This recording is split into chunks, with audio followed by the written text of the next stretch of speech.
everyone, and welcome back to the podcast of the Fallen. I am your Malazan veteran along this journey. I am Nathan or Nate, and as always, I am joined by Matt. Hey, I'm Matt. I'm the newbie I joining wonder you how along long. this journey. I wonder how long we'll have to keep saying that until we don't need to anymore. Probably I don't just know. good to do that every time. I think it's fun. Um, One thing I think we can talk about before we actually get into the content, we're covering the Gadrobi Hills section of Gardens of the Moon today, chapters 14 through 16. But what we can talk about before we get into that is that this is the first episode that we've released since our podcast, or this is the first episode we've recorded since our podcast actually released. Yep. And it's already gone way better than I would have thought. We've got like 30 something subscribers on YouTube, and our first episode there has like 75 views. I know. Um, I was genuinely surprised by the reaction by some people. yeah, You we've were been sending getting. me, Oh, go ahead. no, I was just gonna say, you've been sending me some of the comments, and I'm like, dang, this is a pretty sweet community. Yeah, we've gotten a lot of really positive feedback, some good constructive feedback that we'll try to keep in mind as well. But just thank you to the subreddit and the Facebook groups and all the previous Malazan podcasters that have reached out and supported it and said that you like it. This is more than I thought would happen. So, I know. It's pretty sweet. yeah, I thought it's really cool just the reaction because I mean, I don't know, I've been in a few different like not really active like participant, but like I played some different video games, read some different books, and I've like occasionally commented or occasionally like joined in some things, but there are some toxic communities out there. And so far this one, my initial reaction is like, wow, this is a nice change of pace. There's some good people on the internet out there still. there are some very good people in the Malazan community. It's my favorite fantasy community I've been a part of, and there are some bad eggs out there, Yeah, but we do our best to just ignore those, as always, right? yeah, as always. We just move past them. Yeah, just thank you guys for Yeah, it's been sweet. listening to it. So, any other updates or things we need to go over? No, just that this book is really good. Heck It's my book yeah. one and I'm liking it a lot. Yeah. Matt, I walked into work today. This is a Friday, and we worked together today. And I walked in, and Matt said, "I read everything, and I'm really excited to talk about it." So, I just swear like every bit it just gets better and better because it makes more and more sense, but also like it just gets cooler and cooler. So it's like I'm enjoying it. yeah, and the rest of the series is better than this. I'm So, excited. It's gonna be so good. if that's all, then I think we can jump in. Yeah, let's do it.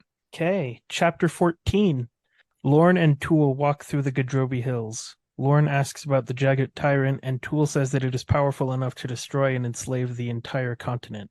He was chosen to help Lorne because he's not a bonecaster, and he has no clan for the tyrant to enslave. It is revealed that Animander Rake could destroy the tyrant, but that it would greatly weaken him. The barrow lies within the warren of Omtos Falak, which borders the Talan warren.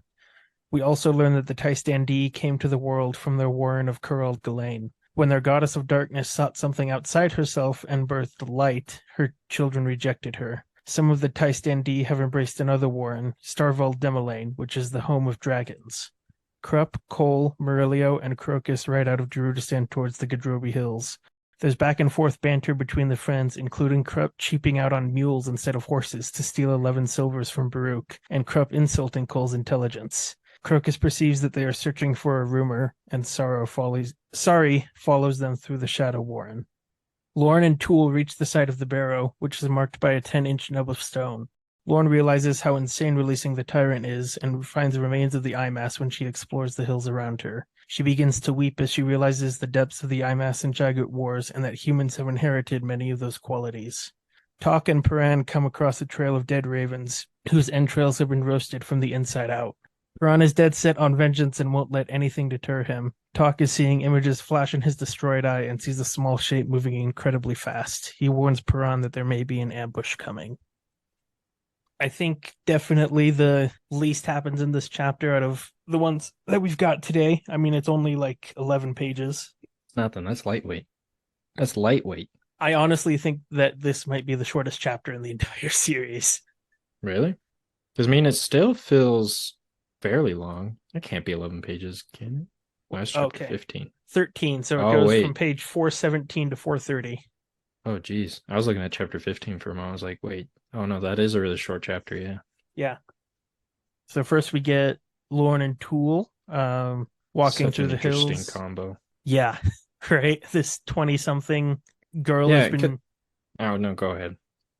just this 20 something redhead girl that's been trained to be the right hand of the Empress's Justice and a 300,000-year-old undead dude. I know. It's like, who could have picked a stranger traveling couple? I guess. I don't know.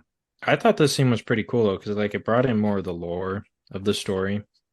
Like, and I think I always get this, like every section I get somewhat the timelines confused, but like every time she talks with the tool, it's just like he kind of like breaks her mind and Yeah, understanding of the world every single time, which I think is so just like kind of funny but really interesting at the same time because it's like she's like, wait a second, you guys have been fighting.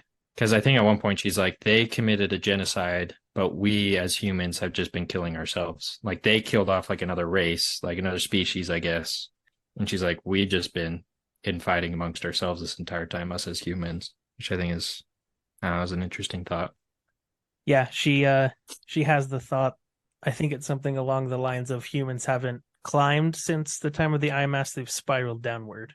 Yeah, because it's like she like I think it was mentioned maybe a bit earlier, but it was just the thought of like our empire's so short in the span of this like lifetime of this like undead guy. Like he has seen so much and just like the way he thinks, and she's just like I think it's funny because then it kind of breaks down like how she starts thinking. She's like, am I Lorne or am I like the adjunct? Like who am I right now?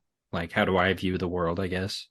Which I Yeah, think is interesting. yeah. There's definitely she's almost separated the adjunct and Lorne into two separate personalities that are Yep. like competing inside her.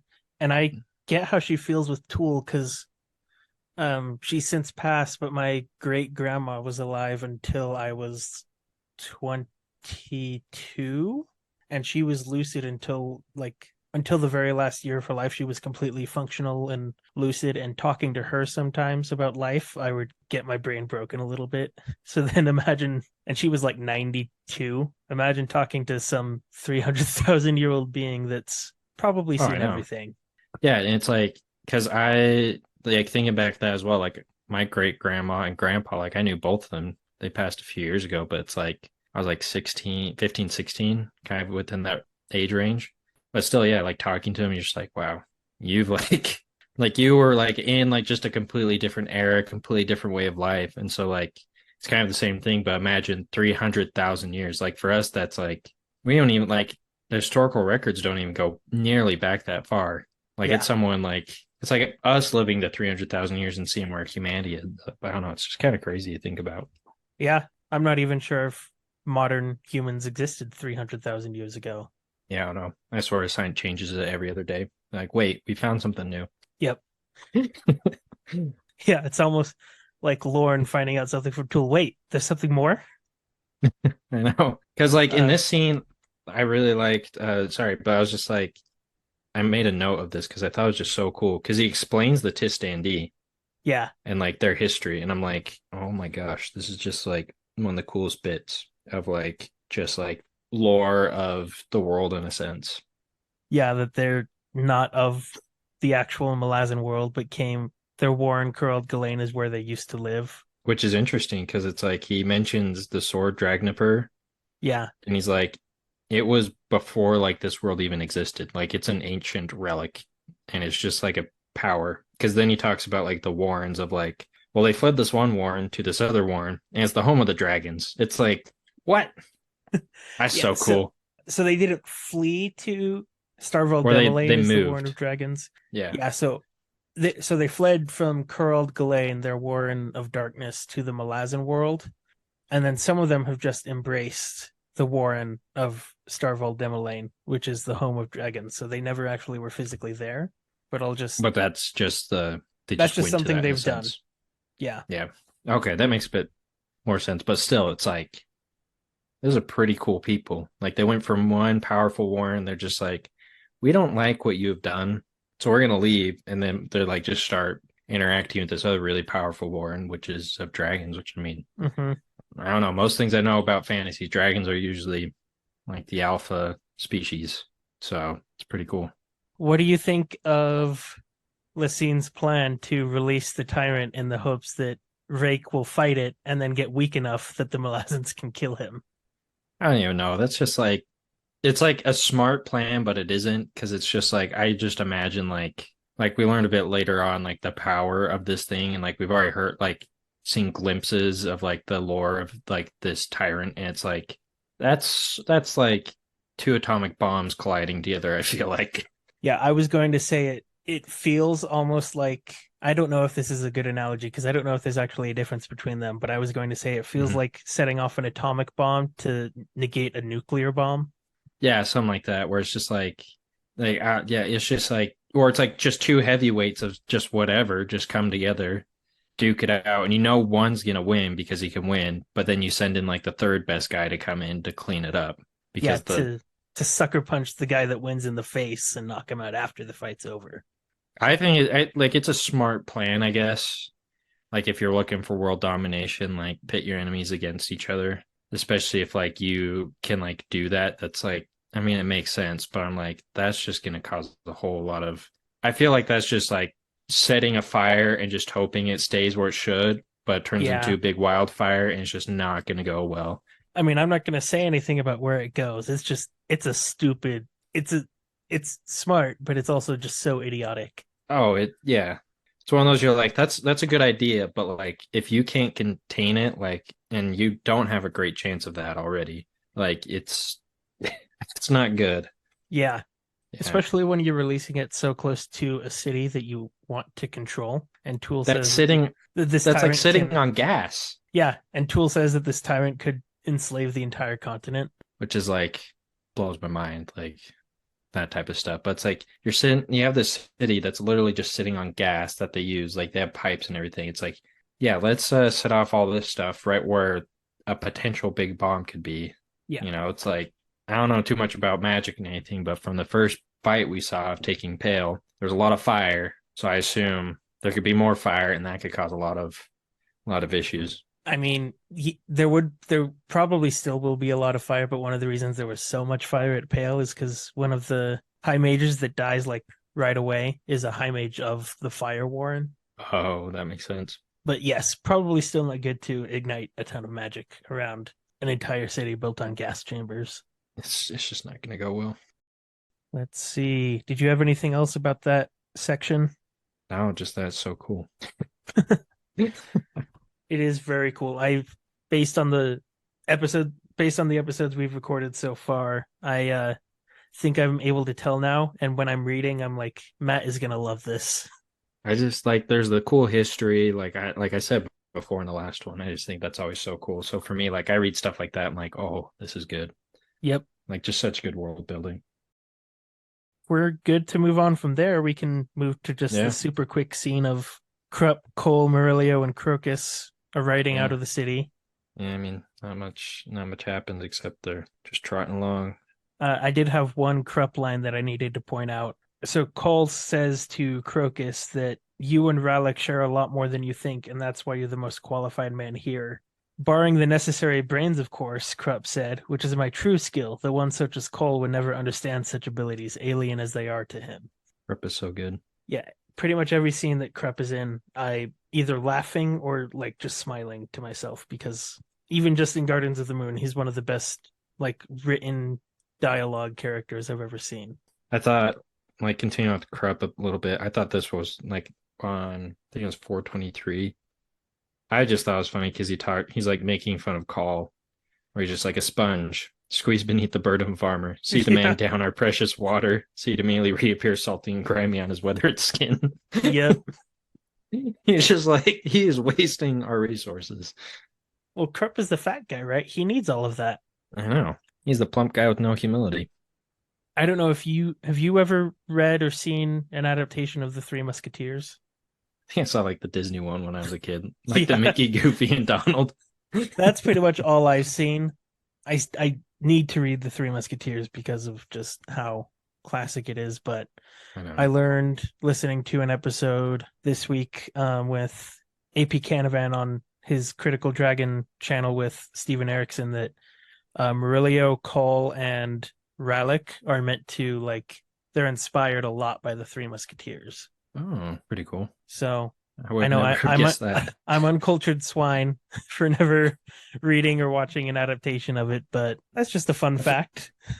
yeah. I mean, I feel like I'm in the same boat as well. There's a lot of classic stuff that I'm like, I probably should get around to that at some point, but Yeah. who knows if I ever will. I do also love that Krupp bought mules to quote unquote like save on expenses, and Murillo says, "Yeah, Baruch's never gonna see those saved money, right?" Yeah. Because they're all like, what? This is not a quick ride. Yep. Try to remember, it wasn't Murillo that's just like really annoyed the whole time. He's like, Uh why are huh. we on these? Yep. He's like, this is the worst. Well, Murillo's the noble dandy, right? He can't ride a mule, No, he can't. He has his rapier. He has his fancy little sword. which I think Krupp also makes fun of, right? Like, Hmm. no doubt he would tell you that all those gems and baubles are for balance or some such thing. Yeah.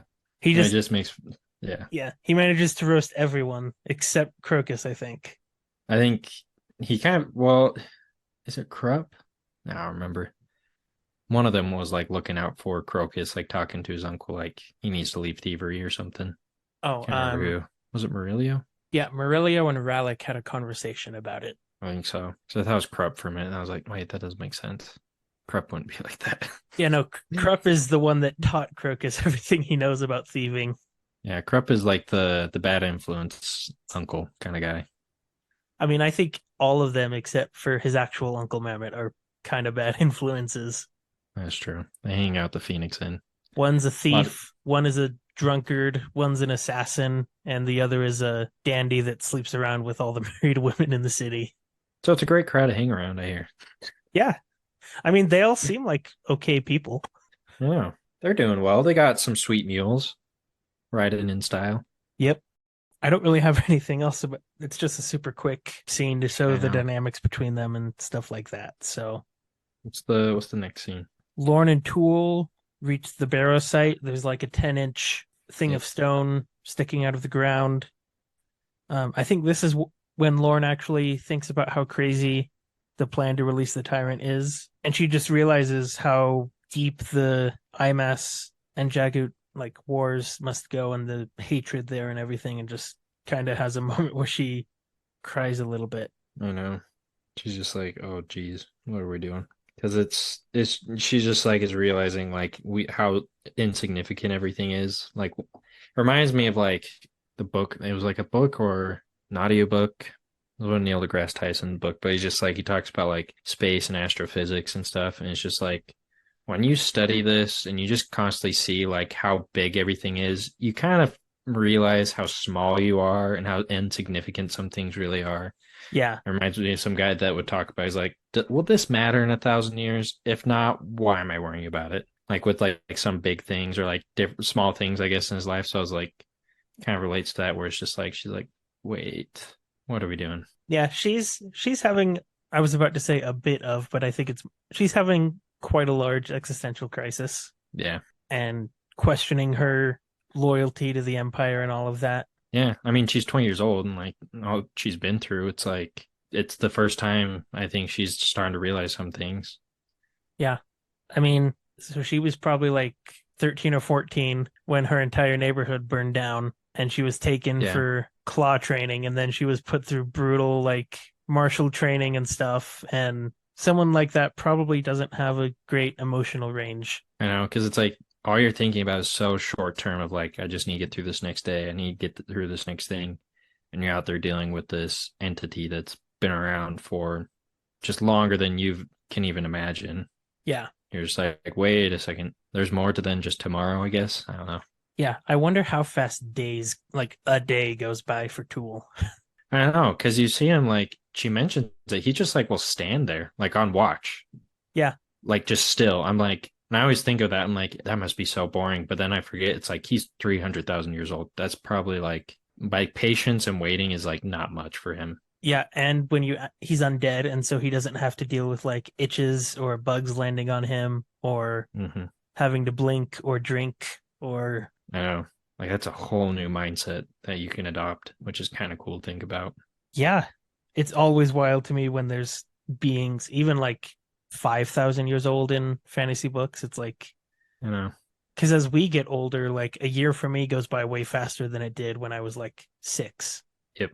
Like I like it was my birthday like what this last week, and part of me like kind of forgets it happens. Yeah. Like I just turned 22 and I'm like, it's not as big of a deal. Granted, I'm never always like I go crazy on my birthdays, but still like it slowly like kind of diminishes in some ways, I guess. Uh-huh. See, I don't have anything else on that scene, I think. Me neither. I think what's this the last one is just Piran, right? Yeah, talking Piran. This is kind of transitional into the next chapter, I feel like, so I don't know that we need to say much on it, but Hmm. they just find the trail of dead ravens that Hairlock's been killing. Yeah, they Uh start tracking down everything. yeah. Piran's just dead set on vengeance. Talk is seeing like images flash in his like dead eye. Oh yeah. And then oh, that's a bit later. Yeah, But that's pretty much all there is for that yeah, scene. no, that's it. Yep. All right, moving on. Chapter 15. Let's go on. Okay, chapter 15. Quick Ben watches Hairlock through his magical connection to him, watched by Trot since Kalam is still too weak. Piran wonders if he's become too single-minded in his revenge quest and whether putting Talk in danger is right. Suddenly, there's a tear in the air, and Hairlock appears floating 20 feet above the ground. He kills Piran's horse and sends Talk flying through a rent. The howling of hounds is heard. Quick Ben reaches out to Sari/Cotillion through a scrap of her bedroll. He transmits Hairlock's location to Shadowthrone through the god. Lorne wanders the hills while Tool squats in front of the barrow marker. She comes upon the Druidistan gang and makes the stupid decision to attack them. Krup's warren fails because of her Otadral sword. Lorne slices Call's leg and knocks out Murillo before Crocus suggests that they leave each other in peace. Sari follows the Darudistan party after her communication with Quickben and moves to kill Crocus in the wake of their confrontation with the adjunct. The hounds attack and kill Hairlock. Before they can attack Piran, Anamanda Rake appears and tells them that Shadow is not welcome in his affairs with the Malazan Empire. The hounds attack and Rake kills 2 of them, Doan and Ganrod. Shadowthrone has the rope withdraw and leaves after Rake promises that any further meddling will result in him attacking the Shadow Realm. He tells Piran that he is no longer Opon's tool, but that his sword is, and to break it or give it to his worst enemy when his luck turns. The shock hits Piran and he falls to his knees. He runs a hand along one of the hounds and touches its blood. He is transported to the warren inside Dragnipur, walking alongside a gigantic wagon with chained beings pulling it along. He talks to an unnamed figure who admires him for meeting the hound's challenge. He says that no one inside the sword has broken their chains, including the dragons that are among them. Piran follows the hound's chains to a portal of darkness. He calls on Opon, and the male half appears, the one representing bad luck. The hounds have his scent and come after him. Just before they reach him, he vanishes, and the hounds sail into Kurald Galain, releasing them. He finds himself back on the plain and starts again towards Darujistan. Sari appears on the hill by Crocus's group. She is confused as hell and doesn't know where she is or why. Call tells Crocus to take her to his Uncle Mammoth in Darujistan. Crocus agrees. Pretty good chapter. Yeah, this is my favorite of the 3 that we read this week. Yeah, it's a lot of fun. I don't think we need to really talk about the quick bun stuff. All of that was established in his scene with Shadowthrone earlier, that he would just let him know where Hairlock was. But wasn't this more like a I thought this was like more like he did it like before he wanted to. Because wasn't the initial plan to like kind of get him into Rujitstan or something? Like have everything converge in the city? Is what I remember. That might have been mentioned. I don't remember that. He could very well have done it sooner than he anticipated just because Hairlock was about to attack Piran, but also like he had set up his Quickben had set up his whole circle of wax and the sticks, so I think he was like preparing to do it anyways. Yeah. But I'm not sure. So I mean the scene just felt like it was a little more rushed. Like he's like, oh, I guess now's the time, like a little before I wanted to, but I mean, that makes sense. Yeah, but Hairlock appears, Piran's horse is killed, Talk is sent through a rent. What do you think? So a rent, is that like this is where I was a little confused. Is that like just a warren? Yeah, that's just like a tear in the air. Oh, okay. Yeah. I was a little confused what happened to Talk though. I was like, where'd he go? Because then he kind of just disappears. Like we don't see him reappear at all. So I was like, what happened? But I thought it was pretty wild that Hairlock is just like levitating, like, behold, here I am. Like I just imagine like a Pinocchio like puppet, except like a worse quality, just levitating 20 feet in the air, and you're just like, oh, here we go.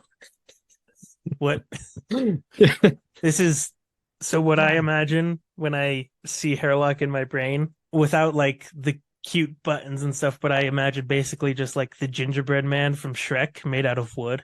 Oh yeah, that's pretty good. Yeah, I could see something like that because he's not very big as well. That's the thing. So like, it's No, just like kind of smallish, he's like the length of a torso, of Hairlock's torso. So if something like Hairlock is that. like average height, he's probably what, like 3 feet, 2 feet. something like that. Yeah, so it's like this small, like, and then when he's 20 feet in the air, he looks even smaller. Yeah. So I don't know. And like, part of me now is just like imagining his voice is like a little higher pitched, like evil voice or something. I don't know. But like, Yeah, I don't know. I don't know. I don't give it's so weird. I don't assign voices to characters when I read. I So don't either, but like just in this moment, it's kind of like just like thinking more about the scene. I'm just like, this just fits to me so good. Yeah. maybe he has Mark No. Hamill's Joker voice.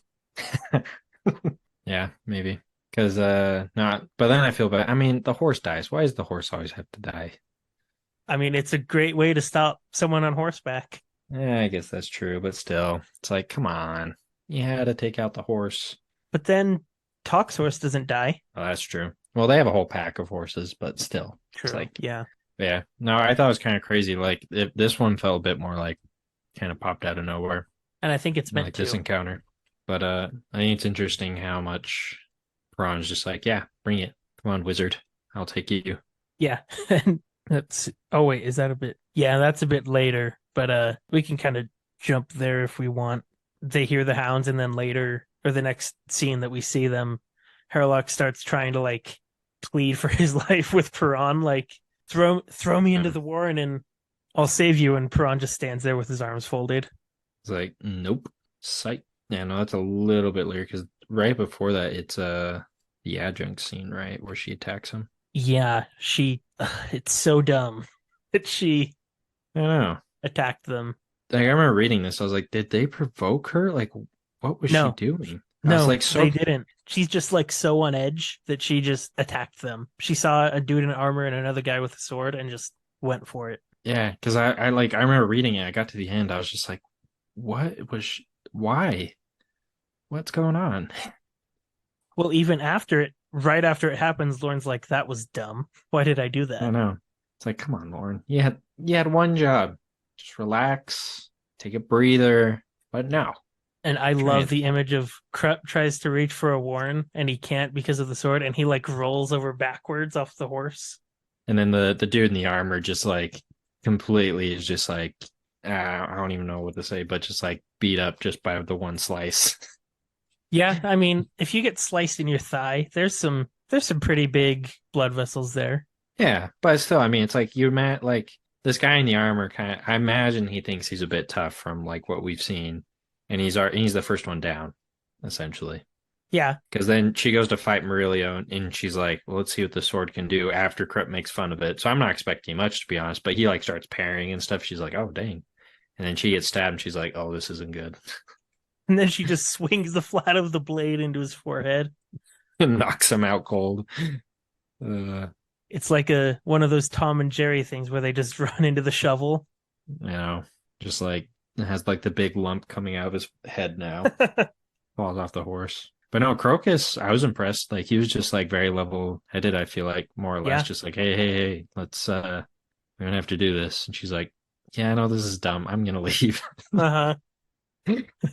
She doesn't leave without saying like, if you guys try anything, I'll kill you. He's like, well, all right, yeah, fair is fair. Right after that, Sari just moves in to kill Crocus, and then we just jump straight back to Piran and Hairlock. So the hounds attack and just kind of tear Hairlock apart. You kind of surprised that Hairlock's already done? A little bit, I'm not gonna lie. I was expecting to see more of him just because of like who he is and like how much of a menace he's been, I feel like. And just I was thinking like he'd last till more of the end of the book, but it seemed gone so quickly. Like it was just like Quick Ben was just like, snip, you're done. See you later. Yeah, I mean, he made it like 2/3 of the way through. Yeah, it's not bad. He But made it 2/3 of the way through the book after he got chopped in half. that's true. Yeah, that is pretty good. But still, it's like I was expecting a little more longevity out of him. I'm like, I'm not sad to see him gone, not gonna lie, because he was just like such a loose cannon that I was like, you never know what's gonna happen. Yeah, But I was surprised that I was just like Quick Ben was like, just cuts the strings, he collapses and just gets destroyed right there. I was yeah. very surprised by that. I think a lot of Quick Ben's desire to just get rid of him goes back to their last conversation where they're on the spar in chaos, and Harlock just goes off on tangents and forgets that Quick Ben is there, and I think he realizes, oh, he's gonna be off the hinge soon and like break my connection to him, so I'd better do something while I can. Yeah. Yeah. Which, I mean, makes sense. And then your boy Animander Rake appears. A legend. I don't care who he is. He's still one of the coolest. He tells the hounds that Shadow is not welcome to interfere with him and the Empire, and they attack anyways. And faster than you can blink, he kills two of them. I know. I was like actually genuinely a bit surprised by that. I was like, I thought Shadow Throne would have called the hounds back, like, don't even try anything. But he's just like, well, they're the idiots that chose to. And like, I think it's interesting how Perron's there as well, still this whole time, just like watching everything. Yeah, Like, this is the, like, he was assassinated by a god to then be revived by a god at Hood's Gate uh huh, to then have this encounter between the prince of a god or the knight or whatever, and yeah, then a god again. Just like it's kind of crazy to think all the things he's seen. yeah. Like he's gone very much the opposite direction Whiskey Jack told him at the beginning of the Yes, book. he did. Like, stay away from the gods. Don't get noticed by them. Bad things happen. Yeah, and he does. He goes. He's like, no, no, I'm gonna meet all of them.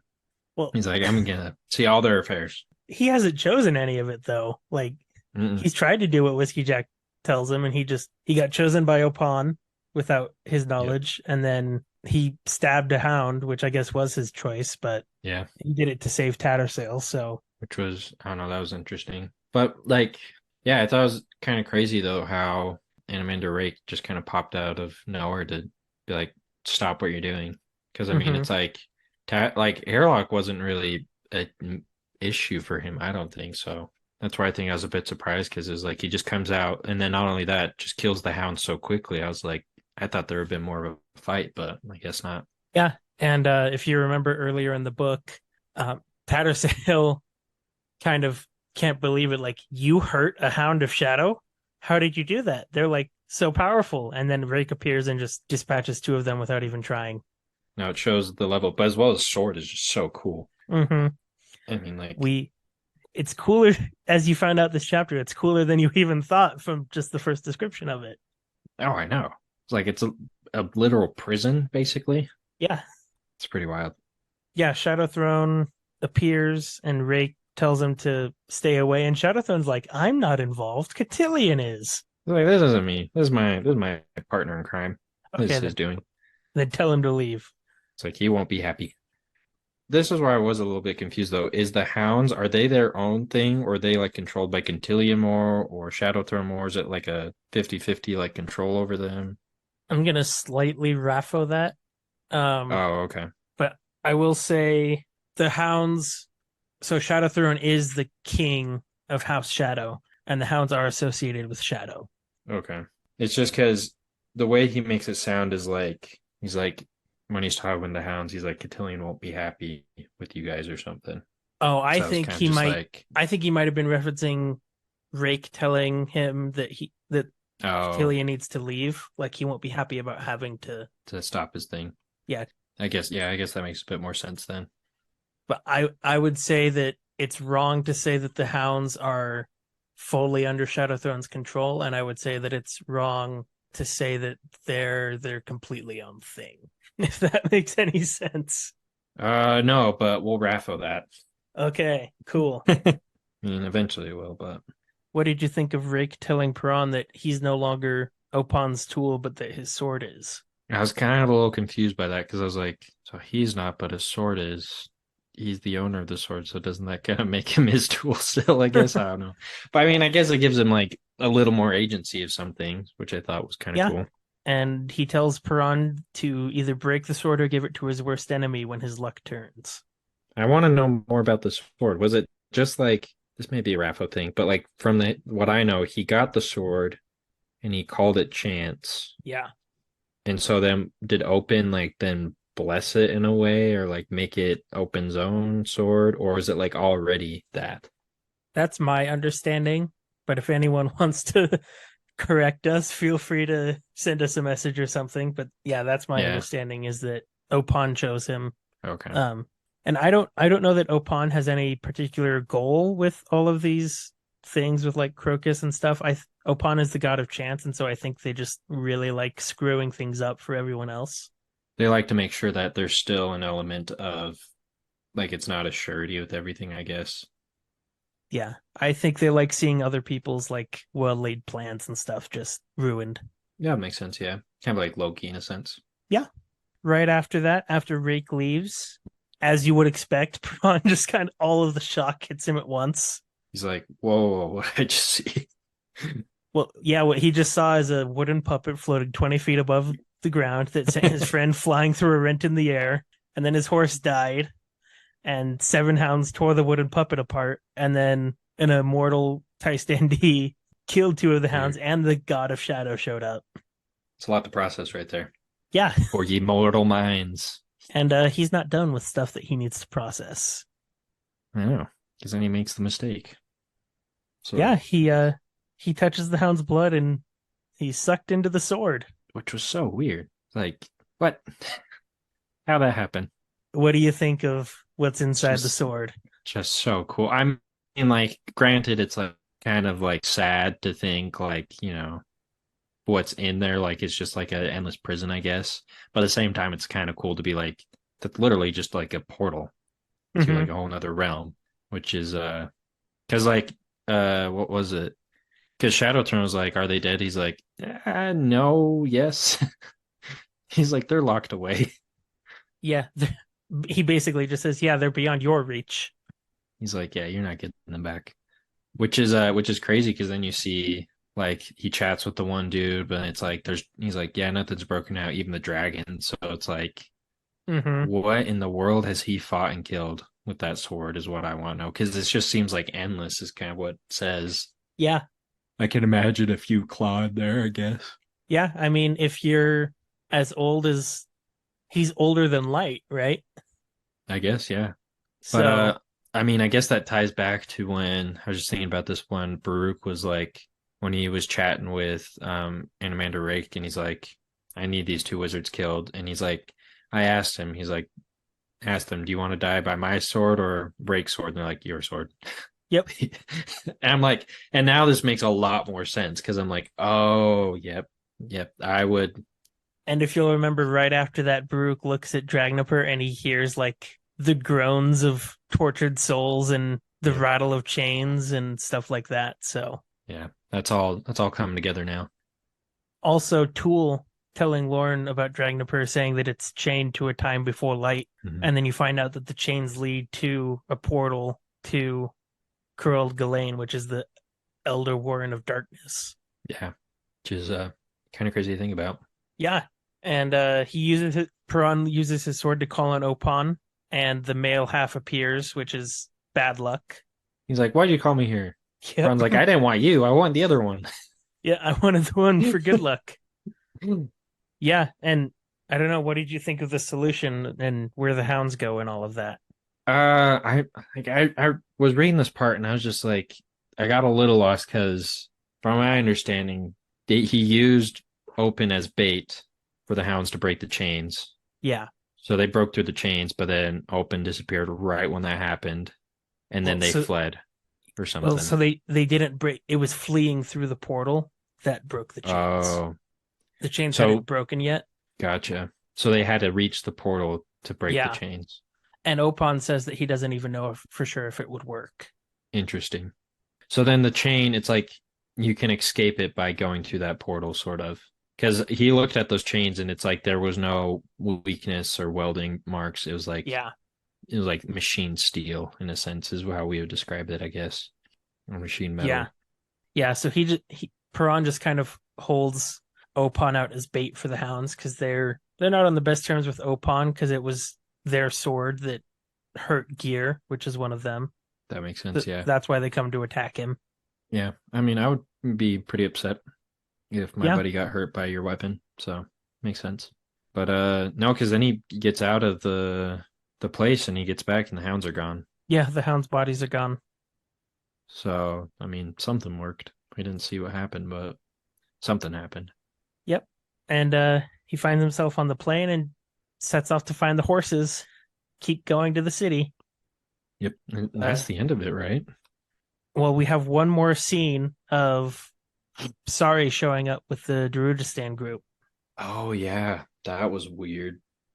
That's what happened when Rake told Cotillion to get out.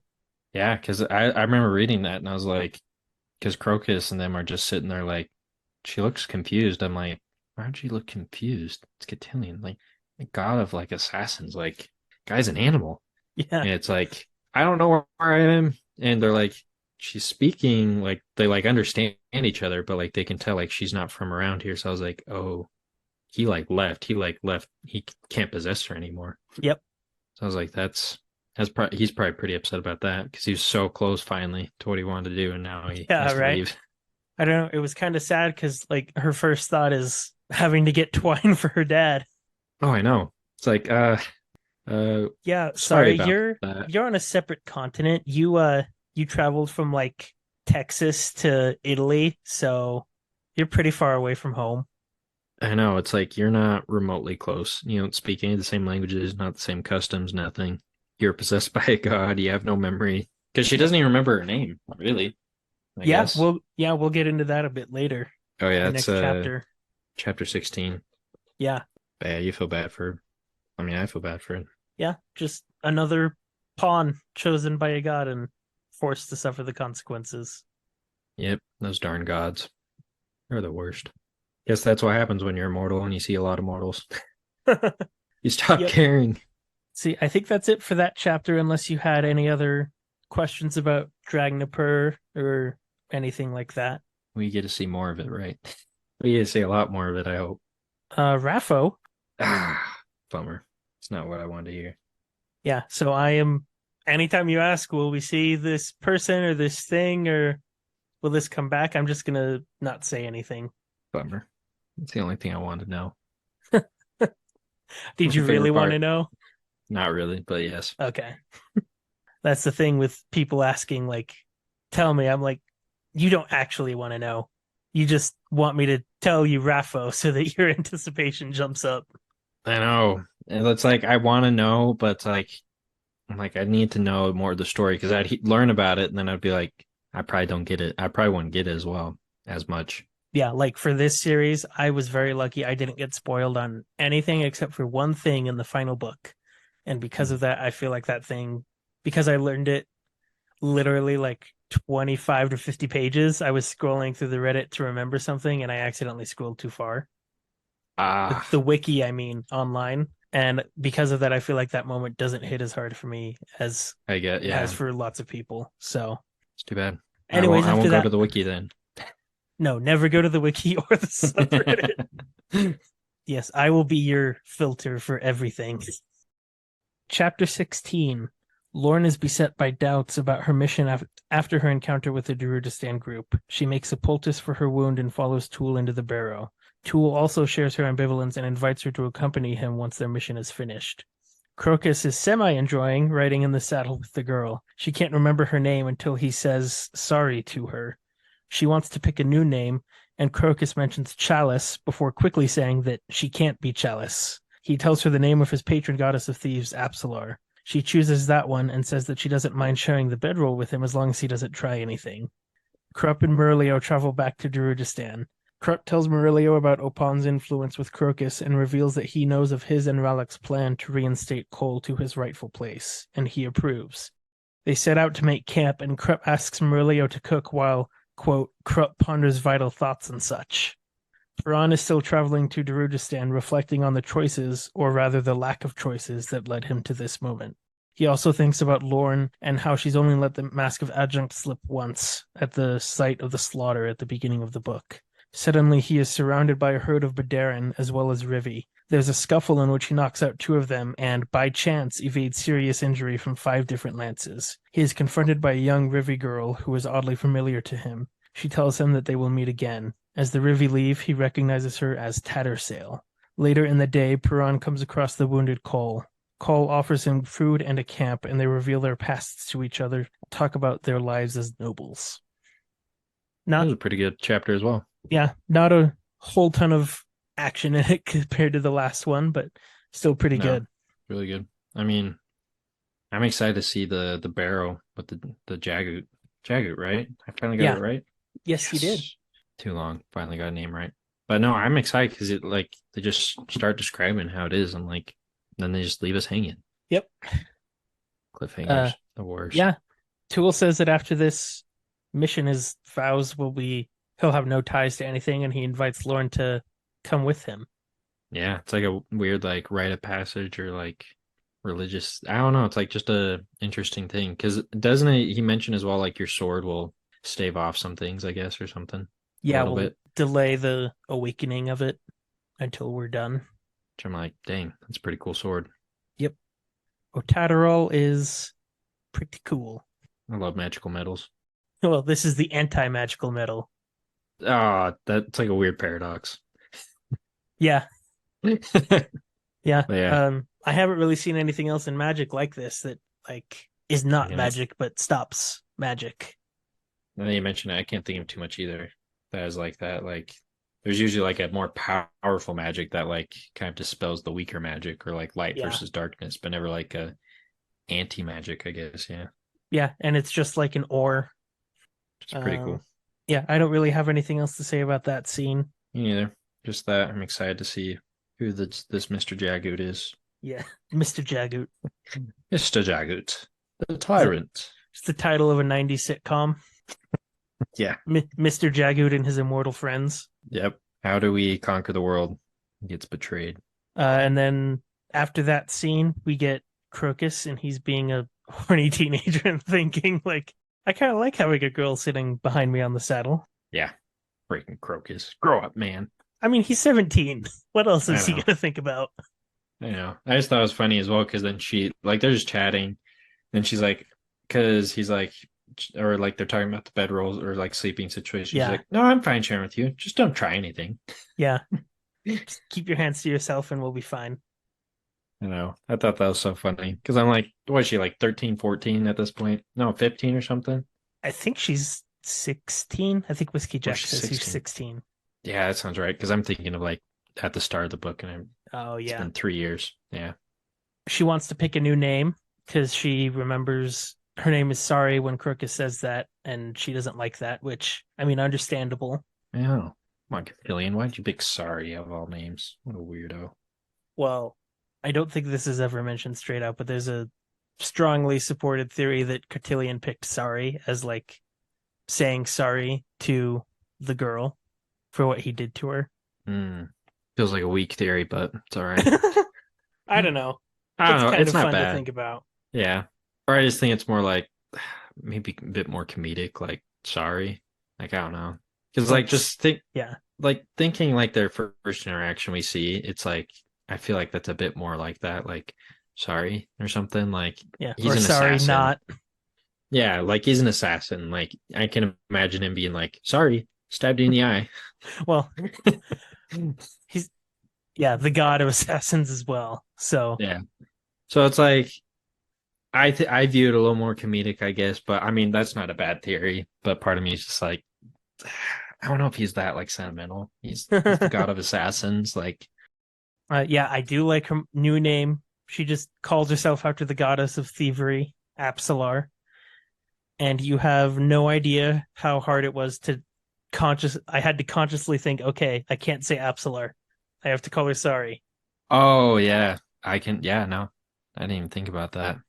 You've just been waiting on this whole time. I mean, it wouldn't have been the biggest deal, but Yeah. I would have been like, what? She can Apsalar chooses a new name. yeah, well, I mean, I guess that kind of implies that she's not possessed by cotillion forever. So there's that reveal, but I just Yeah, I'm trying to keep you as spoiler free as possible. So just don't slip up. You I'll walk a try not fine to. line. It helps that there are podcasts out there where it's all newbies to the series and so they Oh don't know yeah, anything, and I've listened to lots of those, so I listening to those I kind of remember what people know by this point. gotcha. Yeah, that makes sense. Let's see. Anything else about Crocus and Apsalar? Teenagers being teenagers. Yeah, he tells her she can't be Chalice.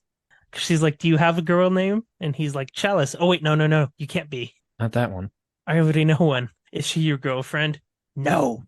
Isn't Chalice the girl he robbed from but Yeah, didn't that's rob the from? noble girl he Yeah. robbed and then went back to put her stuff back, and she He laughed at him. wishes she was her girlfriend. She He was his wishes, girlfriend. yes. Yeah. Come on, Crocus. Grow up. Yeah, I mean, he's meant to be the annoying teenager, I think. Yeah, I think so too. Let's see. And then we get Krupp and Murillo have left Cole behind to mend, and they are chasing after, not chasing, but going back to the city in the wake of Crocus and Apsalar. Oh yeah. Uh, yeah, Crocus tells Murillo about the whole thing with Opon and Crocus, and that he knows about their plans to give Cole back his station. Yeah. Because he lost everything, Yeah, essentially. which we that relates to the final scene of the chapter with him and Perron talking.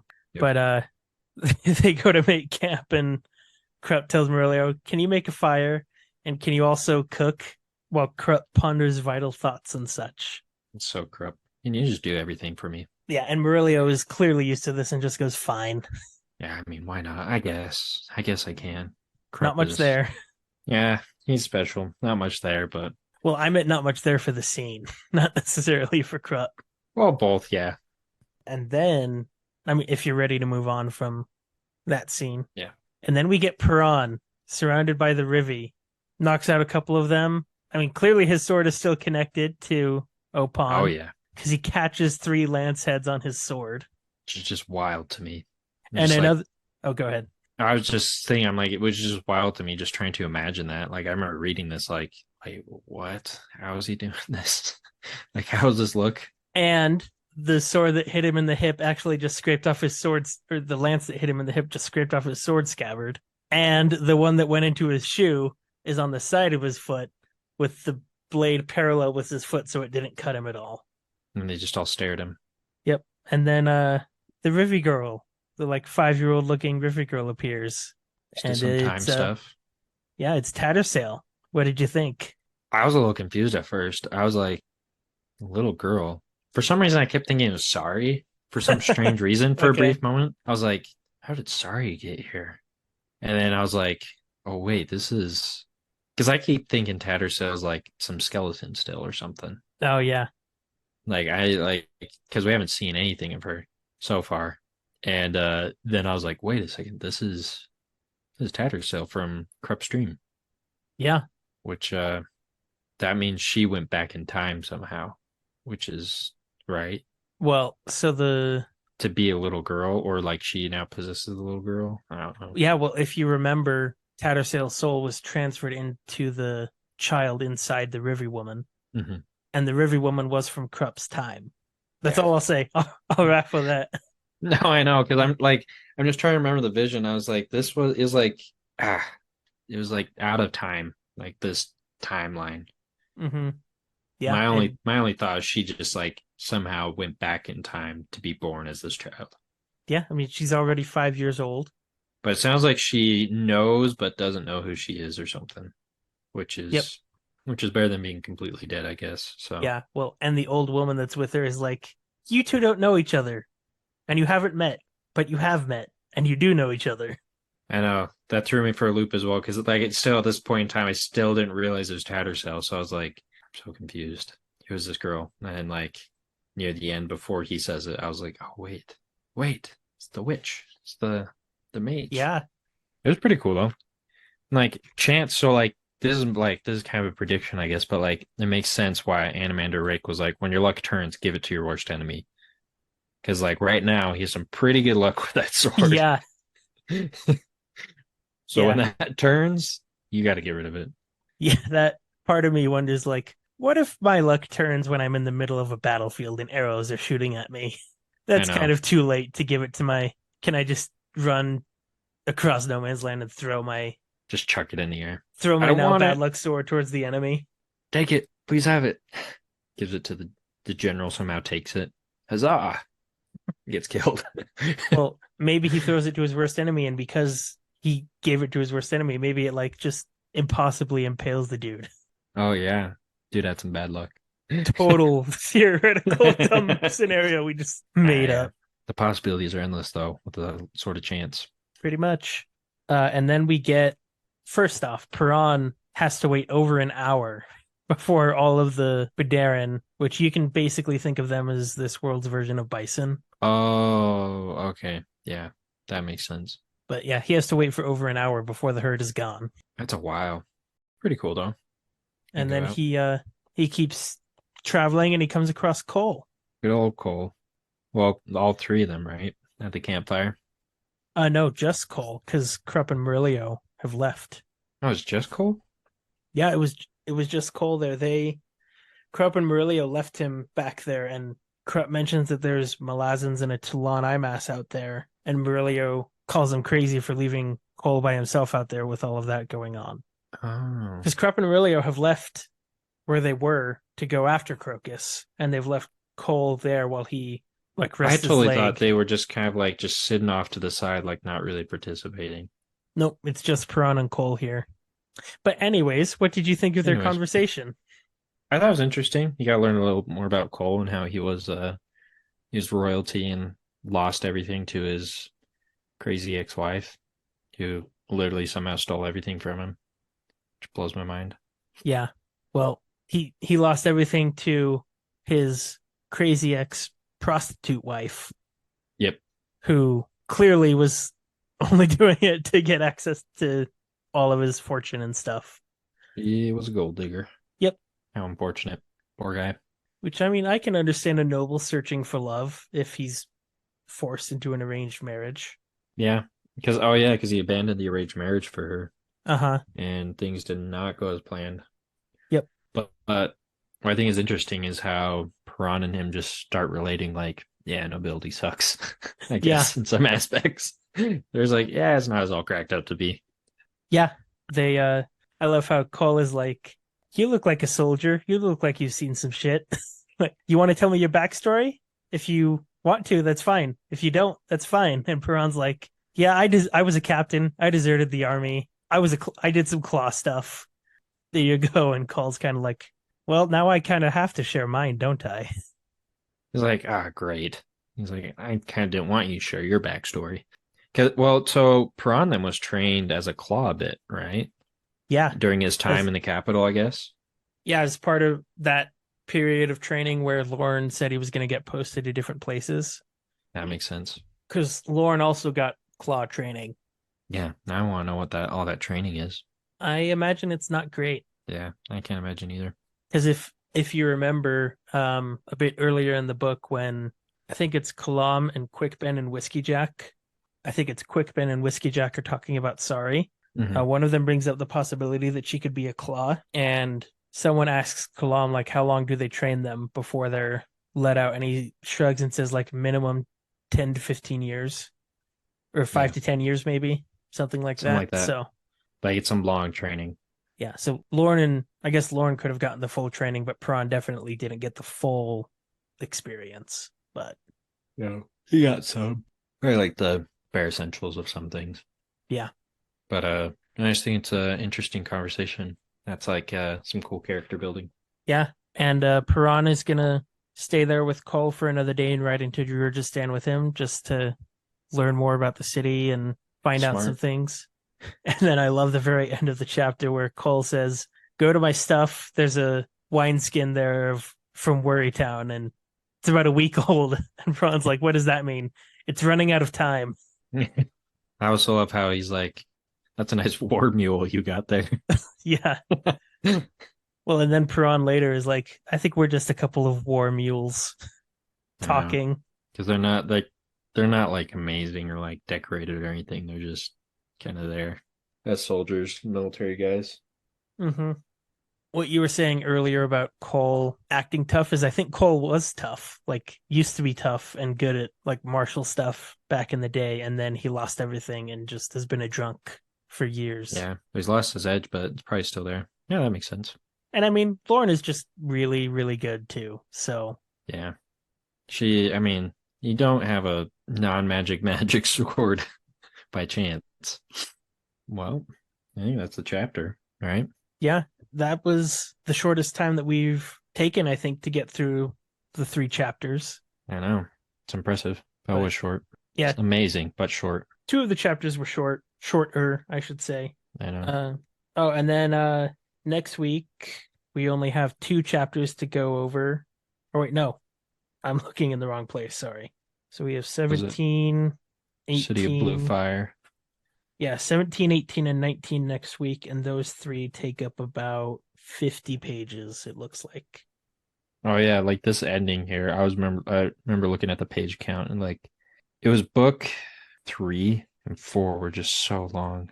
Yeah, I mean, book 1 as well, Pale was really long, 150 pages. Yeah, it's like slowly just gets shorter and shorter. yeah. And then from now on, each book is only four sub books, so I'm gonna have to go into each Yeah, one and find out good places to stop. So, I know. I mean, I want like boring chapters. well, if there's a It's, cliffhanger, we can end on the cliffhanger. it's a good idea, yeah, actually. I'll let you decide that. I don't want to spoil anything for myself. Yeah, so we're But done with the Gadrobi Hills. We've got the City of Blue Fire I'm excited. is up next. I'm just like so curious to see how this book's gonna end because there's just so many different plot points that I'm like, where are we going? I have a feeling you will be surprised. Yeah, I think so too. Because I'm like, I have no idea who I want to win per se, if Yeah, that's a thing. And it's like I don't know how I want it to end. So I'm just like, what are we doing? Like, how's this gonna end? yeah. So I'm Well, really yeah, excited. it's really interesting because Erickson has placed you on like all sides of this giant conflict. You know, So like you like Whiskey Jack Squad, but they're also planning on blowing up intersections and killing hundreds of people. just so they can escape. Yep. And you've got the crew in Darujistan who want to stay out of the Malazan Empire. But by doing so in a lot of shady and unethical ways. Yeah, I mean, I wouldn't say that the expansionist empire that let the Moranth kill 18,000 people is much higher on the moral ground. Either way, it's still just like a lot of shadiness. I mean, Darujistan has been running itself great for like 3,000 years. Yeah, we want it to stand. We don't want it to get broken, I guess. It's a historical site of Genebacus. Yep. So we don't want it destroyed. That's the ruling, I guess. That's how we want the book to end. Preserve the historical site. Preserve the city. I mean, that would be good to not have like 300,000 people blow up. I know. And it's a cool city. It has like blue flames for gas stuff, I guess. I mean, I can't think of anything else of like where I want this to go. I'm just excited to see where it goes. So Yeah, I think you've come into this with the right mindset of not trying to understand everything and not worrying about not understanding everything or yeah, I think that was the only thing spoiled for me. Don't try to understand it. It's confusing. yeah, well, I told you some of that and yeah. Yeah. Which I mean, like reading it now, I'm just like, this is like a really good story. Like I can see where people will be like, oh man, I just want like more linear plot, I guess, or like some a little more predictability. But like, I don't know, I've enjoyed it a lot. It's been pretty refreshing, I'd say, actually. Yeah, I think a lot of people would like a scene of like I don't know. My go-to has always been like in Malazan, there's no scene of Kelsier walking Vin down the street and explaining individually how every metal works. Yep. I think a lot of people would like a scene of like Whiskey Jack walking sorry down the street and like, here's what this Warren does and this Warren and this is how Fighting this as well is works. just like this is why we're at war, like just some like basic like background of things as well. You know? Like this is how our world works. Welcome to our world. Like that backstory as well. and there's no like inside someone's POV, them thinking deeply about something they already I know. know. Yeah, it's not like 'Cause, Dune where you get like the most in-depth POVs I've ever seen from every character. yeah, And so, yeah, because like in that book, you just kind of like, oh, you know how everyone's thinking, but like, how's it gonna actually play out? Yeah, no, it's been good. I'm excited to see. So, well, I think that's it for this week. I yeah, imagine. I think that's all. So we will be back next week with the City of Blue Fire. Thank you to all of you that have already listened. And if you want to share it with anyone else, feel free. Feel free to message us in the Q&A section on Spotify or comment on our YouTube channel, anything like that. Anyways, how's that, Todd?